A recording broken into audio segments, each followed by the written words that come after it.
لە دەواازەی شار و نزیک لە هەموو شوێنە استراتیژیەکان.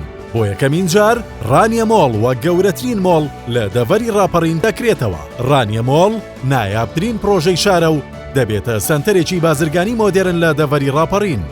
ئەم ناوەندە بازاڕیە پێکاتوە لە سوپەرمارکێتێکی گەورە لەگەڵ دەیان براندی جیانی جۆراوجۆر کە هەموو پێداویستیەکانی جلوبەر، جوانکاری، ئەکسسوارات، ئەلکترۆنیات دابین دەکەن. لەگەڵیشیدا چەندین ڕێستۆرانت و کافێ بوونی هەیە. هەروەها گەورەترین شاری یاری بۆ منداڵان دابین کراوە. ڕانیە مۆڵ دڵنیایەکی تەواو ئەبەخشێت لە بازاڕیکردن بۆ هەموو چین و توێژەکان.